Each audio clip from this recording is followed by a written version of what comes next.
Σάντος με τον Μανούσο, ο οποίος παίρνει την μπάλα στα αριστερά από μακριά. Γκολάρα από τον Μανούσο. 2-5 στο 87. Απίστευτο γκολ από τον Μανούσο, ο οποίος κάνει τα 2 γκολ στη Super League.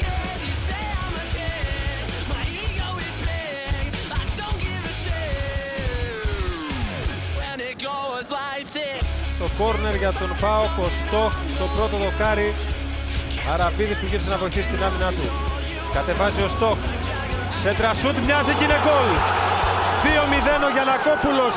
Περίμενε σέντρα, ο Στοχ έστειλε την μπάλα με πολύ φάλτσο προς την αιστεία του.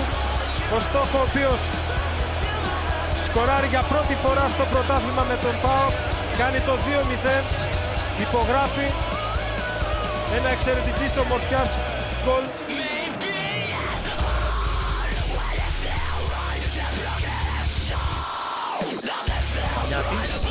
Έχει 1-2 με τον Σαβιόλα, πάρα πολύ ωραία. Έχει κάνει κίνηση ο Λαϊτάν, περιμένει και ο Φουστέρ με τον Κάμπελ. Ο Μανιάτης σε θέση βολής, προτίμησε την πάσα για τον Σαβιόλα στα δίχτυα. 4-0 από τον αρχηγό του Ολυμπιακού, η assist στο Σαβιόλα. Πριν από λίγο ο Μανιάτης είχε δοκάρει. Εδώ μπορούσε να εκτελέσει, προτίμησε την πάσα στο να μαρκάρει στο Σαβιόλα.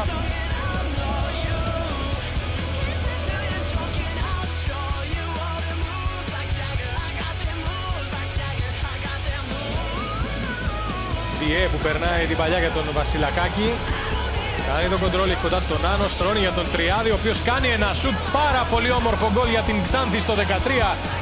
Ο Τριάδης σκοράρει για δεύτερη φορά στην καριέρα του με τη φανέλα της Ξάνθης. Στο φετινό πρωτάθλημα στέλνει την μπάλα στα δίχτυα.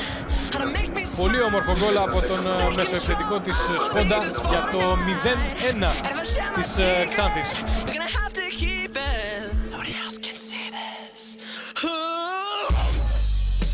Ο Νάνο με τον Καρέλη.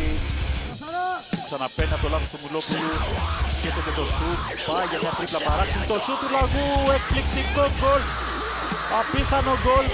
Με τη φανέλα του Παναθηναϊκού είναι η πρώτη φορά που σκοράρει. Στο 37 κάνει το 2-0. Νικάει το Στρατιλάτη βάζοντας μια καμπύλη στο σουτ. Ένα lob σουτ του Λαγού.